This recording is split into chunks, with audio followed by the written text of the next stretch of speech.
जय हिंद। नमस्कार साथियों, आप सभी लोगों का मोस्ट वेलकम है आज के इस नए क्लास में। साथियों, आज के इस क्लास में हम सभी लोग जो है पढ़ने वाले हैं बीएसएससी कार्यालय परिचारी भर्ती 2026 के एग्जाम के लिए मोस्ट इंपोर्टेंट सेलेक्टेड क्वेश्चन को, जो कि साथियों आपके बीएसएससी के एग्जाम में साथियों 100% साथियों ये सभी क्वेश्चन आने वाले क्वेश्चन है। तो साथियों आप इस क्लास को बिल्कुल अच्छी तरीके से लास्ट तक देखिएगा और इस क्लास में दिए जाने वाले इन सभी क्वेश्चन को आप अच्छे से जरूर याद कर लीजिएगा, जिससे कि आप जो है अपने एग्जाम में सभी क्वेश्चन को आसानी तरीके से बना पाएंगे। तो साथियों आप जो इस क्लास को अच्छी तरीके से लास्ट तक देखेंगे और इस क्लास में दिए जाने वाले इन सभी क्वेश्चन को आप अच्छे से जरूर याद कर लीजिएगा। तो चलिए क्लास को स्टार्ट करते हैं। उनसे पहले यदि आप इस चैनल पे पहली बार जुड़े हैं तो साथियों आप जो है इस चैनल को सब्सक्राइब कर लीजिए और सब्सक्राइब करके साथियों आप ऑल नोटिफिकेशन को ऑल पे दबा के जुड़ जाइए, जिससे कि जब भी कोई नई क्लास हो सबसे पहले क्लास का नोटिफिकेशन जो है आपके पास साथियों पहुंच सके। तो आप इस चैनल को सब्सक्राइब कर लीजिए, साथ ही साथ आप जो है इस क्लास को भी साथियों लाइक जरूर कर लीजिएगा। तो चलिए क्लास को स्टार्ट करते हैं और देखिएगा साथियों क्वेश्चन क्या है। साथियों क्वेश्चन है कि 1857 की क्रांति का प्रथम शहीद किसे माना जाता है। चलिए बताएंगे साथियों अगर आप चाहते हैं कि इस बार आप लोग का भी सिलेक्शन जो है बीएसएससी में हो पाए तो आपके लिए साथियों क्लास है। आप इस क्लास को देखेंगे क्योंकि साथियों ये सभी क्वेश्चन 100% आपके एग्जाम में साथियों आने वाले क्वेश्चन है, तो आप अच्छे से देखेंगे क्लास को और बताएंगे साथियों कि 1857 की क्रांति का प्रथम शहीद किसे माना जाता है। तो याद रखेंगे साथियों यह माने जाते हैं आपके मंगल पांडे को। ऑप्शन ए यहाँ पे इस क्वेश्चन का सही जवाब है, मंगल पांडे को माना जाता है। अगला क्वेश्चन देखेंगे साथियों कि भारतीय संविधान जो है कब लागू हुआ। चलिए बताएंगे साथियों कि भारतीय संविधान जो है साथियों कब लागू हुआ था। तो याद रखेंगे साथियों भारतीय संविधान जो है यह साथियों 26 जनवरी 1950 को लागू हुआ था। ऑप्शन बी इस क्वेश्चन का सही जवाब है 26 जनवरी 1950 को। अगला क्वेश्चन है साथियों कि बिहार की राजधानी साथियों कहाँ है। चलिए बताएंगे साथियों कि बिहार की राजधानी कहाँ है। तो याद रखेंगे साथियों बिहार की जो राजधानी है साथियों ये आपके पटना में हो जाएंगे। ऑप्शन यहाँ पे 20 क्वेश्चन का सही जवाब है। अगला क्वेश्चन है साथियों कि गुलामगिरी पुस्तक के लेखक कौन है। चलिए बताएंगे साथियों कि गुलामगिरी पुस्तक के लेखक कौन है। तो याद रखेंगे साथियों गुलामगिरी पुस्तक के जो लेखक है साथियों यह आपके ज्योतिबा फूले हैं। ऑप्शन यहाँ पे 20 क्वेश्चन का सही जवाब है साथियों ज्योतिबा फूले हो जाएंगे, याद रखिएगा। चलिए अगला क्वेश्चन है कि हरित क्रांति का मुख्य उद्देश्य क्या था। चलिए बताएंगे साथियों हरित क्रांति का मुख्य उद्देश्य क्या था। तो याद रखेंगे साथियों हरित क्रांति का जो मुख्य उद्देश्य है ये कृषि उत्पादन बढ़ाना है। ऑप्शन यहाँ पे बी करेंगे सही जवाब, कृषि उत्पादन बढ़ाना। अगला क्वेश्चन है साथियों कि लोकसभा के सदस्यों की अधिकतम संख्या जो साथियों कितनी हो सकती है। चलिए बताएंगे साथियों ये सभी क्वेश्चन साथियों काफी इंपोर्टेंट और वीवीआई सेलेक्टेड क्वेश्चन है, जो कि साथियों आपके एग्जाम में 100% साथियों ये सभी क्वेश्चन जो है पूछे जाएंगे। तो आप अच्छे से सभी क्वेश्चन को याद कर लीजिएगा और बताइए कि लोकसभा के सदस्यों की अधिकतम संख्या जो है कितनी हो सकती है। तो याद रखेंगे साथियों इनकी अधिकतम संख्या जो है 552 हो सकती है। ऑप्शन यहाँ पे 20 क्वेश्चन का सही जवाब है 552 हो सकती है। अगला क्वेश्चन है कि भारत का राष्ट्रीय गान किसने लिखा था। चलिए बताएंगे साथियों कि भारत का राष्ट्रीय गान किसने लिखा था। तो याद रखेंगे साथियों भारत के राष्ट्रीय गान लिखे थे रविंद्रनाथ टैगोर। ऑप्शन यहाँ पे 20 क्वेश्चन का सही जवाब है रविंद्रनाथ टैगोर लिखे थे। अगला क्वेश्चन है साथियों कि विटामिन डी की कमी से कौन सा रोग साथियों होता है। चलिए बताइएगा साथियों कि विटामिन डी की कमी से कौन सा रोग होता है। तो याद रखेंगे साथियों विटामिन डी की कमी से जो है यहाँ पे साथियों रिकेट्स रोग होता है। ऑप्शन सी इस क्वेश्चन का सही जवाब है रिकेट्स रोग होता है। अगला क्वेश्चन है कि चंपारण सत्याग्रह का नेतृत्व जो साथियों किसने किया था। चलिए बताएंगे साथियों कि चंपारण सत्याग्रह का नेतृत्व किसने किया था। तो याद रखेंगे साथियों, चंपारण सत्याग्रह का जो नेतृत्व है साथियों, ये महात्मा गांधी जी किए थे। ऑप्शन बी यहाँ पे इस क्वेश्चन का सही जवाब है, महात्मा गांधी जी किए थे। अगला क्वेश्चन है कि भारत का सबसे लंबा नदी तंत्र कौन सा है। चलिए बताइए साथियों कि भारत का सबसे लंबा नदी तंत्र कौन सा है। तो याद रखेंगे साथियों, भारत का सबसे लंबा नदी तंत्र जो साथियों गंगा है। ऑप्शन यहाँ पे सी इस क्वेश्चन का सही जवाब है, गंगा हो जाएंगे। अगला क्वेश्चन है साथियों कि राज्यसभा के सदस्यों का कार्यकाल कितना होता है। चलिए बताएंगे साथियों कि राज्यसभा के सदस्यों का कार्यकाल कितना होता है। तो याद रखेंगे साथियों, राज्यसभा के सदस्यों का जो कार्यकाल है साथियों, ये आपके 6 वर्ष का होता है। ऑप्शन सी यहाँ पे लगा रहे हैं, तो सही जवाब है साथियों 6 वर्ष का होता है, याद रखिएगा। अगला क्वेश्चन है साथियों कि नील विद्रोह जो है ये किस राज्य से संबंधित है। चलिए बताएंगे साथियों कि नील विद्रोह किस राज्य से संबंधित था। तो साथियों नील विद्रोह जो है यह आपके संबंधित है बंगाल से। ऑप्शन यहाँ पे 20 क्वेश्चन का सही जवाब है साथियों, बंगाल से हो जाएंगे, याद रखेंगे। अगला क्वेश्चन है कि भारतीय रिजर्व बैंक की स्थापना कब हुई। चलिए बताएंगे साथियों। और साथियों आप अभी तक इस क्लास को जो है लाइक नहीं किए हैं तो आप इस क्लास को लाइक कर लीजिए।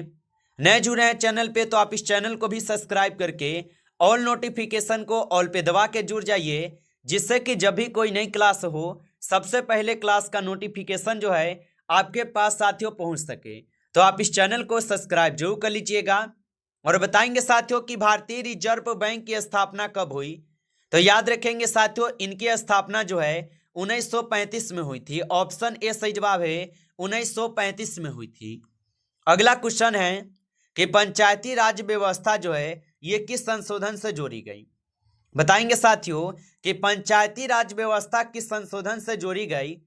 तो याद रखेंगे साथियों पंचायती राज व्यवस्था जो है ये 73वें संविधान संशोधन के द्वारा जोड़ी गई। ऑप्शन सी इस क्वेश्चन का सही जवाब है। अगला क्वेश्चन है कि मानव शरीर की सबसे बड़ी ग्रंथि कौन सी है। चलिए बताएंगे साथियों कि मानव शरीर की सबसे बड़ी ग्रंथि कौन सी है। तो याद रखेंगे साथियों मानव शरीर की जो है सबसे बड़ी ग्रंथि साथियों यकृत है। ऑप्शन यहाँ पे 20 क्वेश्चन का सही जवाब होगा, यकृत हो जाएंगे। अगला क्वेश्चन है साथियों कि बक्सर का युद्ध जो है कब हुआ था। चलिए बताएंगे कि बक्सर का युद्ध जो है कब हुआ था। तो साथियों बक्सर का जो युद्ध है ये आपके 1764 में होते हैं। ऑप्शन यहाँ पे 20 क्वेश्चन का सही जवाब है, 1764 में हुई थी। अगला क्वेश्चन है कि भारत का राष्ट्रीय पशु कौन है। चलिए बताएंगे साथियों कि भारत का राष्ट्रीय पशु कौन है। तो साथियों भारत का राष्ट्रीय पशु जो है साथियों बाघ हो जाएंगे। ऑप्शन सी इस क्वेश्चन का सही जवाब है। अगला क्वेश्चन है कि संविधान सभा के अध्यक्ष कौन थे। बताइए साथियों कि संविधान सभा के अध्यक्ष कौन थे। तो याद रखेंगे साथियों संविधान सभा के जो अध्यक्ष है साथियों डॉक्टर राजेंद्र प्रसाद है। ऑप्शन ए सही जवाब है, डॉक्टर राजेंद्र प्रसाद। अगला क्वेश्चन है कि बिहार में सोन नदी किसकी यहाँ पे सहायक नदी है। चलिए बताएंगे साथियों कि बिहार में सोन नदी किसकी सहायक नदी है। तो साथियों आप याद रखेंगे बिहार में जो सोन नदी है साथियों ये आपके गंगा की सहायक नदी है। ऑप्शन बी करेंगे सही जवाब। अगला क्वेश्चन है कि असहयोग आंदोलन कब प्रारंभ हुआ था। चलिए बताएंगे साथियों कि असहयोग आंदोलन जो है कब प्रारंभ हुआ था। तो याद रखिएगा साथियों असहयोग आंदोलन जो है 1920 में हुआ था। ऑप्शन बी यहाँ पे इस क्वेश्चन का सही जवाब है, 1920 में हुआ था। अगला क्वेश्चन है कि रक्त का लाल रंग जो है साथियों किस कारण से होता है। चलिए बताइए साथियों कि रक्त का लाल रंग किसके कारण होता है। तो साथियों ये होते हैं हीमोग्लोबिन के कारण। ऑप्शन यहाँ पे 20 सही जवाब है। अगला क्वेश्चन है कि बिहार का सबसे बड़ा जिला क्षेत्रफल में कौन है। चलिए बताएंगे साथियों कि बिहार का सबसे बड़ा जिला क्षेत्रफल में कौन है। तो साथियों बिहार में पूछा है तो साथियों पश्चिमी चंपारण है। ऑप्शन सी यहाँ पे सही जवाब है, पश्चिमी चंपारण। अगला क्वेश्चन है कि भारत छोड़ो आंदोलन कब हुआ था। चलिए बताएंगे साथियों कि भारत छोड़ो आंदोलन कब हुआ था। तो साथियों भारत छोड़ो आंदोलन जो है यह आपके 1942 में होती है। ऑप्शन सी करेंगे सही जवाब, 1942 में हुई थी। अगला क्वेश्चन है कि भारत का सर्वोच्च न्यायालय कहाँ स्थित है।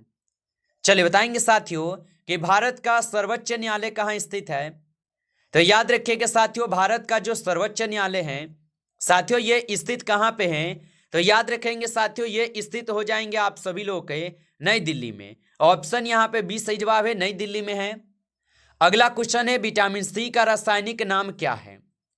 चलिए बताएंगे साथियों कि विटामिन सी का रासायनिक नाम क्या है।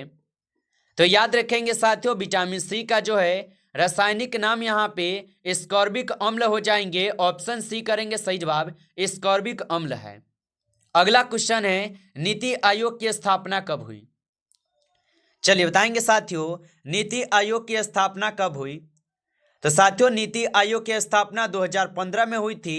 ऑप्शन यहाँ पे बी सही जवाब है, 2015 में हुई थी। अगला क्वेश्चन है जलियांवाला बाग हत्याकांड जो साथियों कब हुआ था। चलिए बताएंगे साथियों कि जलियांवाला बाग हत्याकांड जो है कब हुआ था। तो याद रखेंगे साथियों जलियांवाला बाग हत्याकांड जो है यह 1919 में होते हैं। ऑप्शन ए यहाँ पे सही जवाब है साथियों, 1919 में हुई थी। अगला क्वेश्चन है कि भारत का राष्ट्रीय गीत कौन सा है। चलिए बताएंगे साथियों कि भारत का राष्ट्रीय गीत कौन सा है। तो साथियों भारत का राष्ट्रीय गीत जो है साथियों यहाँ पे आपके वंदे मातरम है। ऑप्शन बी करेंगे सही जवाब साथियों, वंदे मातरम है। अगला क्वेश्चन है कि बिहार में विक्रमशिला विश्वविद्यालय की स्थापना साथियों किसने की थी। चलिए बताएंगे साथियों कि बिहार में विक्रमशिला विश्वविद्यालय की स्थापना किसने की। तो याद रखेंगे साथियों बिहार में विक्रमशिला विश्वविद्यालय की स्थापना करते हैं धर्मपाल। ऑप्शन यहाँ पे सी सही जवाब है, धर्मपाल किए थे साथियों, याद रखेंगे। अगला क्वेश्चन है पृथ्वी का उपग्रह कौन है। चलिए बताइए साथियों कि पृथ्वी का उपग्रह कौन होगा। तो साथियों पृथ्वी का उपग्रह चंद्रमा होगा। ऑप्शन सी सही जवाब है, चंद्रमा हो जाएंगे। अगला क्वेश्चन है कि संविधान का अनुच्छेद 21 जो है यह किससे संबंधित है। चलिए बताएंगे साथियों कि संविधान का अनुच्छेद 21 किससे संबंधित है। तो याद रखेंगे साथियों संविधान का जो अनुच्छेद 21 है साथियों ये जीवन और व्यक्तिगत स्वतंत्रता से संबंधित है। ऑप्शन यहाँ पे सी सही जवाब है, जीवन और व्यक्तिगत स्वतंत्रता से है। अगला क्वेश्चन है कि भारत का पहला गवर्नर जनरल कौन था। चलिए बताएंगे साथियों कि भारत का पहला गवर्नर जनरल कौन था। तो साथियों भारत के पहले गवर्नर जनरल जो है वारेन हेस्टिंग्स थे। ऑप्शन सी करेंगे सही जवाब, वारेन हेस्टिंग्स थे। अगला क्वेश्चन है नीली क्रांति जो है साथियों किससे संबंधित है। चलिए बताएंगे साथियों कि नीली क्रांति जो है साथियों किससे संबंधित है। तो साथियों नीली क्रांति जो है ये आपके मत्स्य उत्पादन से है। ऑप्शन बी कीजिएगा सही जवाब, मत्स्य उत्पादन से होगा। अगला क्वेश्चन है कि मानव शरीर में रक्त शुद्ध करने का कार्य कौन करता है। बताइए साथियों कि मानव शरीर में रक्त शुद्ध करने का कार्य कौन करता है। तो याद रखेंगे साथियों यहाँ पे इस क्वेश्चन का सही जवाब सी हो जाएंगे साथियों, गुर्दा करते हैं। ऑप्शन सी सही जवाब है। अगला क्वेश्चन है बिहार राज्य की स्थापना कब हुई थी। चलिए बताएंगे साथियों कि बिहार राज्य की स्थापना कब हुई थी। तो साथियों बिहार राज्य की स्थापना होती है 1912 में। ऑप्शन ए यहाँ पे इस क्वेश्चन का सही जवाब है, 1912 में हुई थी साथियों, याद रखेंगे। नमस्कार साथियों इस क्लास में जो है टॉप आपके 35 क्वेश्चन थे जो कि काफी इंपॉर्टेंट और सिलेक्टेड क्वेश्चन थे ये सभी क्वेश्चन। साथियों यदि आपको क्लास अच्छा लगा हो तो आप इस क्लास को साथियों लाइक कर लीजिए। नए जुड़े हैं चैनल पे तो आप इस चैनल को भी सब्सक्राइब करके ऑल नोटिफिकेशन को ऑल पे दबा के जुड़ जाइए, जिससे कि जब भी कोई नई क्लास हो सबसे पहले क्लास का नोटिफिकेशन जो है आपके पास साथियों पहुंच सके। तो आप इस चैनल को भी सब्सक्राइब जरूर कर लीजिएगा।